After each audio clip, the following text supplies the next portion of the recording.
unnecessary. Vis-a-vis, I have to perform additional duty as a head of economics department.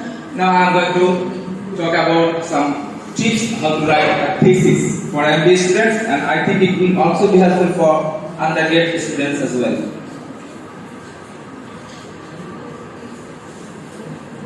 There are two parts. First one is initial pages, formality pages. আমরা যেখানে যে আগে নিজেকে introduce করতে হয় না, এই ইন্ট্রোডাকশন করা, এটা আমরা ইন্টার্নশিপে দেখেছি। It carries 15 marks, and the main body or the remaining part is the 85 marks. এটা আমাদের কোনো একটা সেশনে আমাদের আফসার স্যার উনি একটা গাইডলাইন দিয়েছিল, ডিপার্টমেন্ট অ্যাপ্রুভ করেছে। যেহেতু ডিপার্টমেন্ট অ্যাপ্রুভ করেছে, সুতরাং আমার আর সেলাই আমরা এটাই ফলো করব আনটিল ফার্দার আপডেট। ওকে, দুইটা অংশ 15 marks covers 8 or 9 elements, maybe extend depending on situations. The first one is the cover page already said by Masudana sir. There is a declaration, letter of transmittal, letter of acceptance by supervisor, acknowledgements, dedication, right? It is not obligatory if you require. Executive summary or abstract. আমি সবসময় বলবো we should write executive summary. আমরা অ্যাবস্ট্রাক্টটা লিখব না। Internet বলি আর thesis বলি, অ্যাবস্ট্রাক্টটা লেখা সাথে যেমন আমরা জার্নাল আর্টিকেল পাবলিশ করি সেইখানে লেখে অ্যাবস্ট্রাক্ট। আদারওয়াইজ সব জায়গায় লিখেছি এক্সিকিউটিভ সামারি বলে, অ্যাবস্ট্রাক্ট লিখলে ভুল হবে না। তো এটা আমরা লিখব। ডেভেলপ কন্টেন্টস এর মধ্যে কয়েকটা অংশ থাকে, 3-4টা অংশ থাকে। একটা অংশ থাকে ডেভেলপ কন্টেন্টস, আর কাছে list of tables, list of figures. আমরা যদি কারো বড় কোনো রিপোর্ট হয়, অনেক টেবিল থাকে না, তো ওই টেবিলগুলো যদি আমরা খুব ইনস্ট্যান্টলি সুইচ করতে চাই, we have to follow the content. এবং যদি অনেকগুলো ফিগার থাকে, তখন আমরা লিস্ট অফ ফিগার দিয়ে দিতে পারি। নেক্সট আমরা অ্যাক্রোনিয়াম দিতে পারি। এখানে একটা স্যাম্পল আছে, I am going to show you the sample.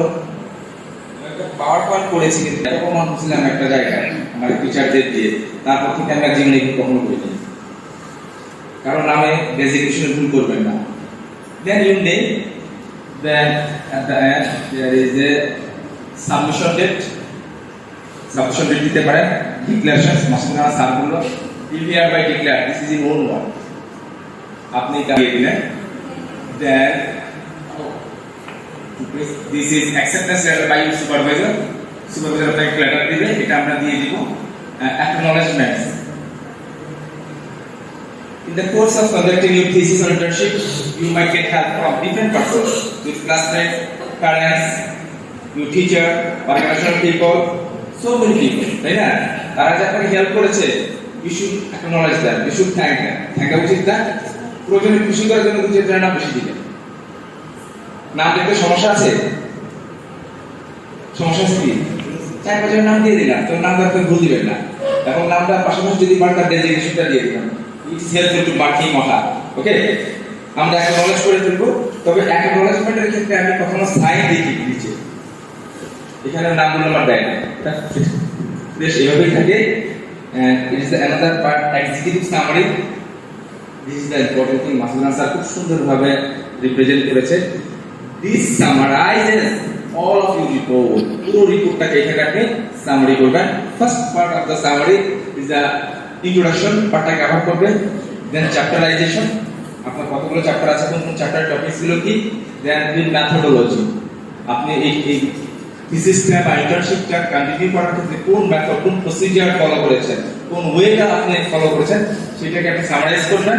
কোন ধরনের ডাটা ইউজ করেছেন, কোশ্চেনিয়ার ইউজ করেছেন, এভরিথিং ইউর মেজর অ্যানালাইসিস, আমার মূল অ্যানালাইসিসটা কি, and finding as well. At the মূল ফাইন্ডিং গুলো আমরা দেব। We try to keep it in a one page. Single page. But if necessary, you may go half page another. যেমন এই ভদ্রলোক should be attractive one, যাতে মানুষ খুব সহজেই বুঝে, clear and simple. That way, make the difference of your chapter. Table of content, list of tables. আমার কোন table, you can share table number, description of the table, page number. খুব সহজে আমরা সুইচ করতে পারি। List of graph or figures if necessary, যদি আপনাদের থাকে, না থাকে দেওয়ার দরকার নেই। and last the list of acronyms বা abbreviation, যেটা স্যার বলল acronym আর abbreviation এর ডিফারেন্স আছে, আমার মনে হয় আপনারা বিজনেস কমিউনিকেশনে জেনেছেন। ইটস বেটার abbreviation লেখা, অ্যাব্রিভিয়েশন মধ্যে অ্যাক্রোনিয়াম ইনক্লুড করে, বাট অ্যাক্রোনিয়ামের মধ্যে অ্যাব্রিভিয়েশন ইনক্লুড করে না। This is the initial phase or this are the initial phases.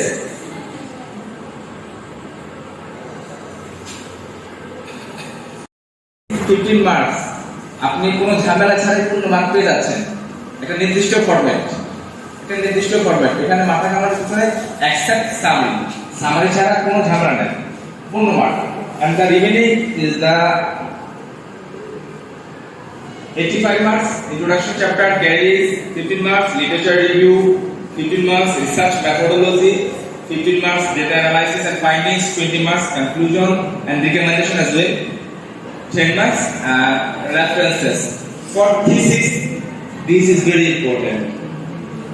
First one is introduction, background of the study, problem definition or problem statement, research objective, research question, rationality of the study, significance of the study, scope of the study, definition of task. There is a contradictory in between 4 or 5. Some experts say research question should come first, some others said no, objective should come first. So this is your wish. আপনার যেটা আগে দিতে পারে, তবে আমার ক্ষেত্রে if you ask me, I will research question come first. Research question figure out the research objectives. Okay. Introduction. In introduction, you should put down 3 things. Only 3 things, not more than 3 things. First one, a brief picture of the topic. You summarize your topic in a 4 or 5 lines or in a paragraph. That means first paragraph tell about your topic. Second one gives importance or contributions to society, institution, knowledge or discipline. এটা যে আমি কাজ করছি, hello madam, first পার্টটা থেকে তারপরে যান। আমি যে কাজটা করছি এই কাজটা কাকে কন্ট্রিবিউট করবে, কাকে হেল্প করবে, কিভাবে হেল্প করবে। একটা জিনিস যদি ইম্পর্টেন্ট না থাকে, কন্ট্রিবিউট না করে, আপনার সাথে কাজ করবো। আপনার একটা ড্রেস আছে, সেই ড্রেসটা আপনাকে ভালো লাগে না, আপনি সেটা করবেন, because it doesn't give you any utility. So এটা কাকে সুবিধা দিচ্ছে, এটা কেন আপনি স্টাডি করছি, তার একটা ইম্পর্টেন্স আপনাকে লিখতে হবে in introduction chapter. Then reason for study, আপনি এটা কেন, হাজারো টপিকস আছে না, কোটি টপিকস, আপনি এটা কেন চুজ করেছেন, there is a reason, you should write it. But while writing introduction, you should take in mind, you should not exceed 1 page. Either internship or thesis, এটা অবশ্যই 1 পেজকে এক্সিড করা যাবে না। যত বেশি লিখবেন ভুল হওয়ার সম্ভাবনা তত বেশি। আমরা যখন ইন্টারমিডিয়েটে ছিলাম, কেমিস্ট্রি স্যার বলতো যতই পড়িবে ততই ভুলিবে, ভুলিতে শিখিবে, ঠিক আছে। তবে আমার কাছে মনে হয় এইটাও অনেকটা অপশনাল, এটা optional if necessary. In background হচ্ছে আপনি কোন প্রেক্ষাপটে আপনি রিপোর্টটা লিখছেন, ইন্টার্নশিপে ছেলেমেয়েরাও লেখে, কোন প্রেক্ষাপটে আমরা লিখছি। ইনস্টিটিউশনাল রিকোয়ারমেন্টস, এটা আপনার প্রতিষ্ঠানের জন্য দরকার কিনা, প্রতিষ্ঠান বলছে কিনা যে এই ডিগ্রি ছাড়া, এটা ছাড়া আপনার ডিগ্রি হবে না, বলেন এরকম। যেমন আমাদের ইন্টার্নশিপ ছাড়া থিস ছাড়া ডিগ্রি হবে না। সো ইজ ইনস্টিটিউশনাল রিকোয়ারমেন্ট লিখতে হবে। প্রোগ্রাম আর degree requirement, linking theoretical background based into practical experience. এখানে আমরা বলতে যে আসলে আমরা যা যা শিখেছি প্র্যাকটিক্যাল সাথে একটা লিংক করতে লিখতে চাই, এটা দেখানোর জন্য কিন্তু আমরা সেটা করছি। এই জিনিসগুলোকে আমরা সামারাইজ করব। ইট মে বি 1 প্যারা 7 to 10 লাইনস, এর বেশি লেখার দরকার নেই। Problem definition and problem statement is the most technical. পৃথিবীতে যদি সাপোজ করেন বাংলাদেশে 100 জন রিসার্চারকে আপনি নিয়ে আসেন, তার মধ্যে 80 জন এটা ভালো পারবে। এটার জন্য অনেক পড়াশোনা করতে হয়। প্রবলেম ডেফিনিশন মিন্স আমরা কখন রিসার্চ করি, there is a problem that needs solutions, am I correct? প্রবলেমটা কি সেটাকে একটা স্টেটমেন্টের আন্ডারে নিয়ে আসতে হবে, এবং it should be clear and understood by all participants, all, also you. A problem statement is an explanation in or description of issues that is in need of study. আমার স্টাডিটা কোন জিনিসটাকে সলভ করার জন্য বা কোন ইস্যুটাকে সামনে দিয়ে ক্যারি আউট করার জন্য কাজ করছি, সেই ইস্যুটাকে একটা স্টেটমেন্ট আকারে লিখতে হবে। What problem is the thesis attempting to address? আমার থিসিস কোন প্রবলেমগুলোকে অ্যাড্রেস করতে চায়, তার একটা statement. It actually depicts what problem the thesis is going to resolve. It explains why you are pursuing it. It allows the reader or supervisor to quickly understand the purpose and intent of the thesis. এই জিনিসগুলোতে আমাকে লিখতে হবে। এটা আপনারা যখন লিখবেন আপনার সুপারভাইজারের সাথে খুব ক্লোজ কথা বলে বেশ কয়েকদিন দেখিয়ে একবারে হবে না। এটা সিনেমার মতো, সিনেমার কিন্তু নাম বারবার চেঞ্জ করে, অনেক পারমিশন কমিশন করে, স্যারকে বারবার দেখিয়ে এটা ঠিক করে নিতে হবে। এটা অনেক টেকনিক্যাল কাজ, এটা ইন্টার্নশিপের জন্য দরকার কম, থিসিসের জন্য দরকার বেশি। এইটা আমরা করে দেব। মূল কথা হলো আমার প্রবলেমটা কি, সেই প্রবলেমটা কোন প্রবলেম সলিউশন করতে চাই সেটাকে আমরা এক পেজের মধ্যে লিখব। রিসার্চ অবজেক্টিভস আমরা কেন স্যার দেখেন ঠিক আছে কিনা। Here one important thing is that analysis confirms your objectives. আপনি যে অ্যানালাইসিস করবেন অবশ্যই আপনার অবজেক্টিভকে কনফার্ম করবে। অবজেক্টিভের বাইরে কোনো অ্যানালাইসিস করা যাবে না। ইন্টার্নশিপ হোক আর থিসিস হোক, অবজেক্টিভের বাইরে যাওয়া যাবে না। And at the end justify all the stipulated objectives with sustainable findings by recommendation. সেখানে আপনাকে জাস্টিফাই করতে হবে আমি যে টার্গেট সেট করেছিলাম আমি সেই টার্গেট অনুযায়ী কি পেয়েছি, what we have achieved at the end, এটা জাস্টিফাই করতে হবে। আমি অনেক লোককে দেখেছি, নতুন স্টুডেন্ট এক্সপার্ট লোক দিয়েছে, অবজেক্টিভ দিয়েছে একটা, শেষে তার ফাইন্ডিংস কোন জিনিস, অবজেক্টিভের সাথে ফাইন্ডিংস যায় না। সেটা হবে আপনি ঢাকা যাচ্ছেন, ডেস্টিনেশন কোথায়? ঢাকা। কুমিল্লা বন্ধুর বাসা পড়ে গেছে, বন্ধুর বাসা দূরে থাকলেন, আপনার ডেস্টিনেশন হলো? আপনার ডেস্টিনেশন হলো না, আমাকে ডেস্টিনেশনে যেতে হবে, বাইরে কোনো কিছু যাওয়া যাবে না। অবশ্যই যারা থিসিস করে তারা এগুলো সবাই করে, ইন্টার্নশিপ করে। অবজেক্টিভ একটা, ফাইন্ডিংস একটা, কাজ হবে। অবজেক্টিভ অনুযায়ী ফাইন্ডিংসকে রিফ্লেক্ট করতে হবে। ইন ফাইন্ডিংস এন্ড রিকমেন্ডেশন, ফাইন্ডিংসটা রিকমেন্ডেশনের মধ্যে থাকতে হবে, অবজেক্টিভটা এবং ফাইন্ডিংসের মধ্যে থাকতে হবে। আমার অবজেক্টিভের বাইরে কোনো কিছু লেখা যাবে না।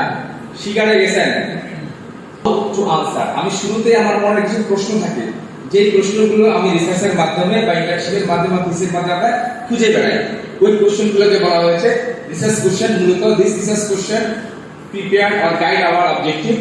A good research question is essential to guide your research paper, project or thesis. Research question ছাড়া আমি আমার প্রজেক্ট শেষ করতে পারবো না।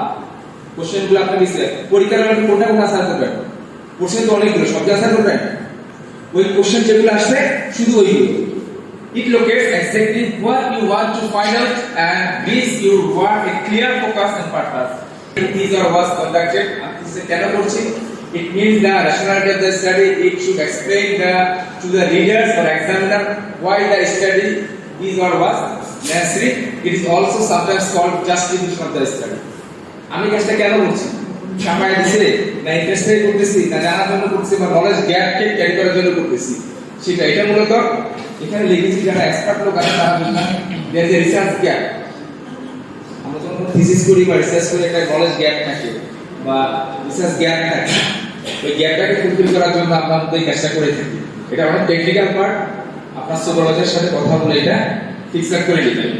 স্টাডি এটা অনেকটা একই রকম বাট একটু ভিন্ন। আমার এই কাজটা কার কার কাছে গুরুত্বপূর্ণ, কিভাবে গুরুত্বপূর্ণটা এক্সপ্রেস করে সেটাকে সামারাইজ করা হয়েছে। The significance of the study is a written statement in a paragraph that explains why your research is needed. এটা কেন দরকার সেটা একটা প্যারাগ্রাফে লিখবো। It is justification of the importance of your work and impact it has on your research field. আপনার ফিল্ডের ইমপ্যাক্টটা কি? It contribution to new knowledge and how others will be benefited. নতুন কি নলেজ তৈরি করতে পারে, অথবা এটা আমাদের বিভিন্ন ডিসিপ্লিনগুলো আছে, ইন্ডাস্ট্রি আছে, কোথায় এটা কন্ট্রিবিউট করে সেটা আমরা লিখবো সিগনিফিকেন্সের মধ্যে। Then scope of the study মনে নিব, আমি তোমায় ভালোবাসি, কাকে ভালোবাসি? That express to which the research area will be explored. আমার কাজের কথা কোন এরিয়াকে এক্সপ্লোর করব সেই এরিয়াকে স্পেসিফাই করে দেব। ইট স্পেসিফাইজ দ্য প্যারামিটারস, এই যে আইটেম, আমি কোন কোন আইটেমগুলোকে দিব, আমি কোন সময়ের মধ্যে কাজ করব, সময়, ইস্যুস, আমি কোন কোন ইস্যুকে ইনক্লুড করব, পারসন, কোন কোন ব্যক্তিরা আমার সেটের মধ্যে আসবে, এই জিনিসগুলোকে যখন আমরা কনফাইন করে ফেলবো, this is the scope. It defines what the study is going to cover and what it is focusing on. আমার স্টাডি কি কি জিনিস কভার করে, কোন জায়গায় ফোকাস করে। তো স্লাইডে যে ফোকাস মার্শাল দেখেন, ফোকাস, আমি ফোকাসের বাইরে থাকব না, এই ফোকাসটাকে লিখে দেব যে আমার স্টাডি এই জিনিসগুলো কভার করে। ক্লিয়ার? আমরা যারা ইন্টারনেট করি তারাও লিখবো, যারা থিসিস করবো তারা থিসিসের লেখাটা একটু ভিন্ন। নেক্সট, ডেফিনিশনস অফ কি টার্মস। এটা হলো যে আমরা ভাইবা করে আপনাদেরকে অনেক জিজ্ঞাসা করি এই ইন্ট্রোডাকশন চ্যাপ্টারে আপনারা বলতে পারেন না। ওই জন্য আমাদের স্যাররা একটা ঠিক করেছে যে এই চ্যাপ্টারের মধ্যে যদি কোনো কি ইস্যু থাকে সেই ইস্যুগুলো এখানে লিখবেন, যেটা আপনাকে ভাইবা ধরলে আপনি পারতে পারেন। Is it possible? You may get help from internet, from books, from experts, from your parents. Am I correct? তাদের কাছ থেকে আইডিয়াগুলো নিচ্ছেন, this is the review. While we are going to conduct our internship or thesis, we have to get help from other resources, either books, journals, newspaper, periodicals, annual report, and many more issues. এই জিনিসগুলো যখন আমরা review করব, this is called literature review. In literature review, there are several sections. In thesis, first you are going to define theoretically all items. আপনার টপিকসের যে জিনিসগুলো আছে সেটাকে আমরা থিওরিটিক্যালি ডিফাইন করব। Say for example, health and safety measure in cotton industry. I am going to conduct a thesis, health and safety issues on cotton industry. আমার ইস্যুগুলো কি? Health, safety, cotton industry, তাই না? আর কিছু আছে? আমি সেই তিনটে জিনিসকে থিওরিটিক্যালি ডিফাইন করব। এই জিনিসগুলো বই থেকে আসতে পারে, আর্টিকেল থেকে আসতে পারে, এখনকার যুগে নেট থেকেও আসে। কিছু কিছু সে ফর এক্সাম্পল, আমরা ম্যানেজমেন্ট বলতে কি বুঝি? কেউ কি জানেন? What is management? Getting things done through other people. But এক ভদ্রলোক সে প্র্যাকটিসে গিয়ে দেখলো যে আসলে getting things done through other people না, management is mobilisation of resources and utilisation in maximum best way. আমি রিসোর্সগুলোকে মোবিলাইজ করব এবং এটাকে বেস্ট ওয়ে ইমপ্লিমেন্ট করব, সেটাই হলো ম্যানেজমেন্ট। তো বইয়ের সঙ্গে সাথে কি মিললো? এটা হলো practical. This is operational definitions. বিভিন্ন আর্টিকেলের মধ্যে এই ডেফিনেশনগুলো পাওয়া যায়, আপনারা সেখান থেকে দিবেন এবং সাইটেশন করে দিবেন। আমরা সেটা বলবো about independent variable. While we are going to talk about independent variable, write one independent variable, we should make a link with dependent variable. যখন আমরা এই ডিপেন্ডেন্ট নিয়ে কাজ করছি তখন তো কোনো আমরা লিঙ্কিং করব না। ইন্ডিপেন্ডেন্ট ভেরিয়েবল নিয়ে যখন কথা বলবো তখন ডিপেন্ডেন্ট সাথে একটা লিঙ্ক সম্পর্ক কি, প্লাস না মাইনাস, বা এটা করলে বাড়ে না কমে, সেই জিনিসটাকে আমাকে এক্সপ্লেন করে দিতে হবে, না করলে আপনার এটা হবে না। থিওরিটিক্যাল ফাউন্ডেশন আপনার লেখার সাথে বা ইন্ডিপেন্ডেন্ট ভেরিয়েবল সাথে যদি কোনো থিওরি যায়, থিওরি অনেক ধরনের থিওরি আছে, যদি কোনো থিওরি যায় আমরা থিওরিগুলো লিখে দিব, এক্সপ্লেইন করব। রিভিউ রিলেটেড এমপিরিক্যাল স্টাডিজ, আমরা বিভিন্ন এমপিরিক্যাল স্টাডি করব মূলত এই অপারেশনাল ডেফিনেশন বা লিঙ্কিংগুলো করার জন্য। হাইপোথিসিস ডেভেলপমেন্ট যদি দরকার হয়, আপনার থিসিস যদি হাইপোথিসিস চায় আমরা হাইপোথিসিস দিব, না চাইলে দিব না। তবে সব থিসিসে হাইপোথিসিস থাকে, কিছু হাইপোথিসিস থাকে ইমপ্লাইড, কিছু থাকে এক্সপ্রেসিভ। হাইপোথিসিস অনুমান ছাড়া কোনো থিসিস হয় না। আমি যখন একটা কাজ করছি সবার আগে মাথায় একটা সলিউশন থাকে না, যেটা সলিউশন এটা হতে পারে, যেটা নিয়ে আমরা কাজ করছি, this is hypothesis. It's may be expressed or non expressed. আপনার সবাইকে গাইড করবে। ডেফিনিশনটা কি টার্মস, এই লিটারেচার রিভিউর মধ্যে যদি কোনো কি টার্ম থাকে সেটাকে আপনি এক পেজের মধ্যে কিওয়ার্ড হিসেবে ডিফাইন করে ফেলবেন, যাতে আপনি ভাইবা বোর্ডে ভালো করতে পারেন। এই অংশটা দেওয়া হয়েছে মূলত আপনার ভাইবা বোর্ডে ভালো করার জন্য। শয়ে রেফারেন্স আসবে, শয়ে রেফারেন্স। যদি আপনি সত্যিকারের কাজ করে থাকেন অবশ্যই রেফারেন্স দিবেন। এখানে দিবেন লিটারেচার রিভিউর মধ্যে দিবেন সাইটেশন, এট দ্য এন্ড দিবেন রেফারেন্স। লিটারেচার রিভিউ একটু টেকনিক্যাল, কাজ করার সময় স্যার সাথে কথা বলে এটা শেষ করে দেবেন। Next, research methodology pathway. আমি যে কাজটা করছি, কিভাবে কাজটা করছি, যে রাস্তা থেকে আসে, রাস্তা তৈরি করে না পিচ দিয়ে, প্রথমে পিচ দিয়ে দেয়, প্রথমে বালু ফেলায়, বালু নিয়ে শুকিয়ে দিয়ে অনেকদিন পানি দেয়, ভিজায়, আবার স্টেজ তৈরি করে, আবার ইট ফেলে, আবার ইয়ে করে, পরে আবার পাথর ফেলে, তারপরে কি দেয়, কংক্রিট দিয়ে পিচ দিয়ে ঢালাই করে দেয়। তো অনেকগুলো প্রসিজার ফলো করে না। This is the procedure of conducting your research. আপনার রিসার্চটা কোন মেথডে করছেন সেই পুরো পথ, পুরো রাস্তাটাই হলো এটা। Here there is an introduction, explain what types of research study is. এটা কোন ধরনের, এটা exploratory research, descriptive research, causal research না কনক্লুসিভ রিসার্চ, কোন ধরনের রিসার্চ সেটা আপনি এখানে বলবেন। Research process diagram business research বইতে আছে, একটা রিসার্চ কিভাবে কন্টিনিউ হয়, প্রসিড হয়, সেই ডায়াগ্রামটা ফ্লো চার্টটা এখানে দিয়ে দিবেন। আপনি না পারলে আপনার সুপারভাইজার হেল্প নিয়ে কাজটা করে ফেলবেন। রিসার্চ স্ট্র্যাটেজি, এটা কোন ধরনের স্ট্র্যাটেজি, এটা আমার সাথে করুন না, এটা ইন্ডাকটিভ না ডিডাকটিভ, এরকম আরো ধরনের স্ট্র্যাটেজি আছে। যদি আপনার সাথে রেলিভেন্ট হয় you can do it. Data কালেকশনের প্রসিজার, আপনি কোন ধরনের ডাটা কালেকশন করবেন, প্রাইমারি ডাটা না secondary data, you may proceed both primary data and secondary data. আমরা দুইটা ইউজ করতে পারি, একটা ইউজ করতে পারি depending on the nature of study. আমার স্টাডির উপর নির্ভর করবে। আমরা কি জানি সবাই প্রাইমারি ডাটা কাকে বলে? প্রাইমারি ডাটা কাকে বলে? তুমি তো অনেক কালেক্ট করেছো, তুমি বলো তো প্রাইমারি ডাটা আমরা কেন ইউজ করি? না, আমরা কেন ইউজ করি? ডাটা অ্যানালাইসিস করার দুইটা রাস্তা আছে, একটা হলো ডেসক্রিপটিভ স্ট্যাটিস্টিক্স, না শুনেছেন? ডেসক্রিপটিভ স্ট্যাটিস্টিক্স ইকোনোমেট্রিক্সে পড়েছেন, mean, median, mode, frequency distribution, characteristics পড়েছেন আমরা। এগুলো নরমাল ডেসক্রিপটিভ স্ট্যাটিস্টিক্স। আর একটা ইনফারেন্সিয়াল স্ট্যাটিস্টিক্স, যেটার উপর ভিত্তি করে আমরা কনক্লুশন ড্র করতে পারি। টেস্ট অফ হাইপোথিসিস আছে, রিগ্রেশন আছে, এগুলো ইনফারেন্সিয়াল স্ট্যাটিস্টিক্স। যদি আমরা এগুলো ইউজ করি, এগুলোকে আমরা লিখে দিব। মেজারমেন্ট মডেল, স্ট্রাকচারাল মডেলকে যদি আরো উপর দিয়ে যাই, তাহলে আমরা এগুলো করব। দেন এক্সপ্লেনেশন অফ অল ফাইন্ডিংস, এই জিনিসটা খেয়াল রাখবেন। আমি অনেক আর্টিকেলে দেখেছি, অনেক থিসে দেখেছি, শুধু ডাটা অ্যানালিসিস করে ছেড়ে দেয়, ডাটা অ্যানালিসিস করে ছেড়ে দেয়। তাহলে স্টার্ট দিয়ে ছেড়ে দিলে কাজ হবে? ডিরেকশন দিতে হবে না, এক্সপ্লেইন করতে হবে না, আস্তে গেলে কেন আস্তে, জোরে গেলে কেন জোরে। আমরা শুধু অ্যানালিসিস করব না। আপনি অ্যানালিসিস কম করেন, এত বড় অ্যানালিসিস করার দরকার নেই, ছোট্ট একটা অ্যানালিসিস করেন, সেই অ্যানালিসিসটাকে এক্সপ্লেইন করেন। আপনার যে ফাইন্ডিংসটা বেরোবে এটাকে এক্সপ্লেইন করেন, এটা মানে কি? এটা ছাড়া কিন্তু সকল অ্যানালিসিস ভ্যালুলেস। আমরা কেউ এটাকে এক্সপ্লেইন করি না। ইন্টার্নশিপ থিসিস দুজনে যেই অ্যানালিসিসটা করব সেটাকে কি করব? এক্সপ্লেইন করব। বাট আছে মেয়েদের মধ্যে হিসাব করার টেন্ডেন্সি বেশি। ফাইন্ডিংস কোথেকে পাবো? অ্যানালাইসিস থেকে। অ্যানালাইসিস ব্যাখ্যা থেকে আমরা বিভিন্ন ফাইন্ডিংস পাবো, যেটা আমরা আন্ডারগ্রেজুয়েট শর্ট অ্যানালাইসিস। শর্ট কোথায় পাবো?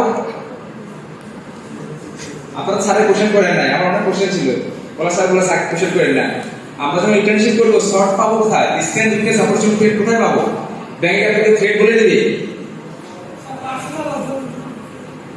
পার্সোনাল অবজারভেশন, ইন্টারভিউ, তারপর ওদের অফিস ওয়েবসাইট, ইন্টারনেট ঘেটে যে ব্যাংকিং এর বা ইন্ডাস্ট্রির থ্রেডগুলো কি হতে পারে, অপরচুনিটিগুলো কি হতে পারে, সিনিয়র কলিগদের সাথে কথা বলে এই স্ট্রেংথ কি, উইকনেস কি, আমরা এগুলা জানতে পারি। আর এখানে হলো আমার অ্যানালাইসিস ফাইন্ডিংস আসবে এন্ড রিকমেন্ডেশনস।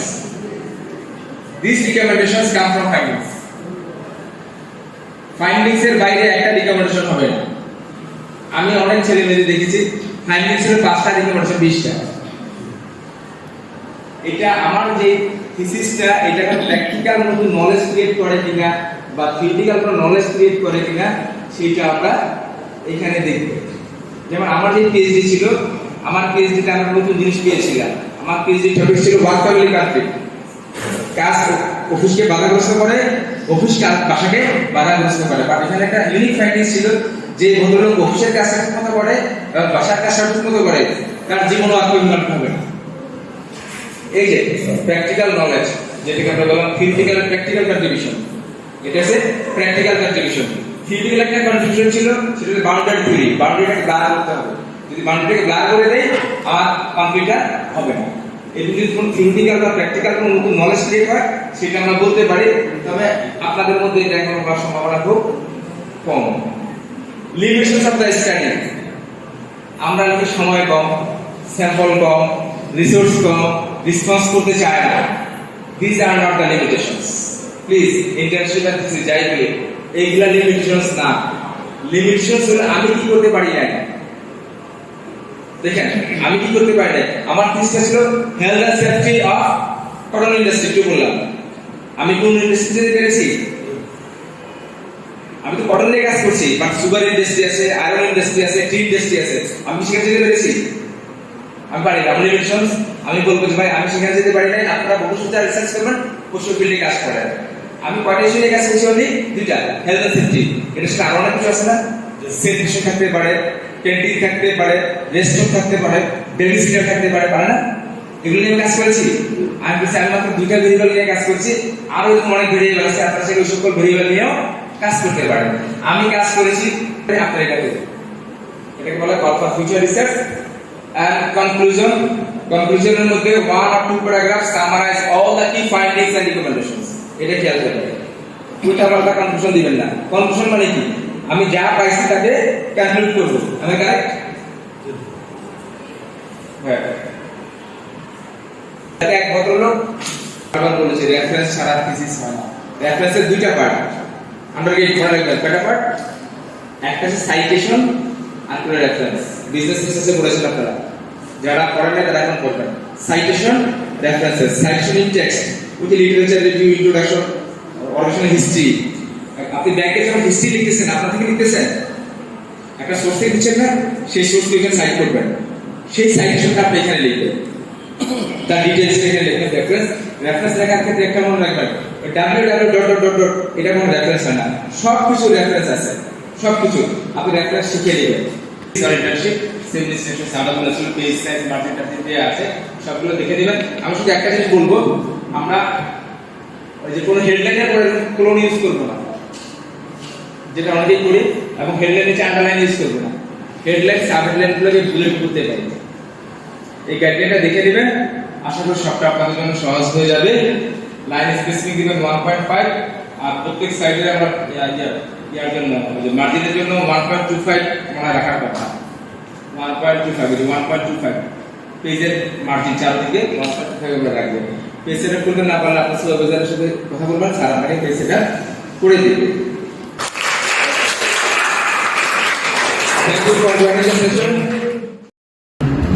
এই জন্য আপনার তো মাঝে মাঝে স্যারদের সঙ্গে দেখা করতে সম্পর্কে এক সপ্তাহ বা 2 সপ্তাহ বা অন্তত মাসে 2বার করে আসার চেষ্টা করবো। স্যার এই কাজগুলো করেছি, এই চ্যাপ্টারটা শেষ করেছি, চ্যাপ্টার তো অনেকগুলো।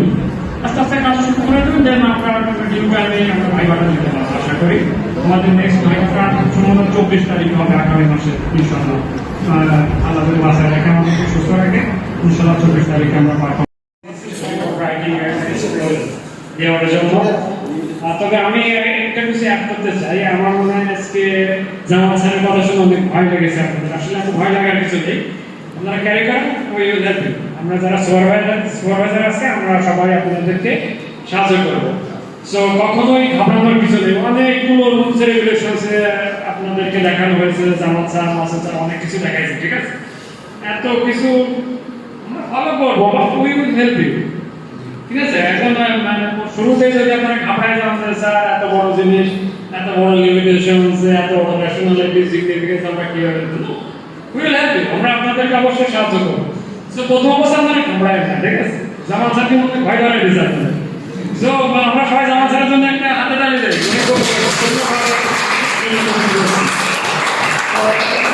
আপনাদেরকে খুব সুন্দরভাবে যথাসময় আপনারা এসেছেন। আমরা 10 মিনিট বেশি টাইম ওয়েস্ট করে ফেলেছি, আমাদের টাইম ছিল একটা শেষ করব। যাক, সুন্দর হয়েছে। আপনাদেরকে অসংখ্য ধন্যবাদ সময় মতো আসার জন্য এবং আমাদেরকে অনুষ্ঠানটা সাকসেসফুলি শেষ করার জন্য আপনাদেরকে অসংখ্য ধন্যবাদ। আমরা আজকের মধ্যে এখানে শেষ করি। আসসালামু আলাইকুম।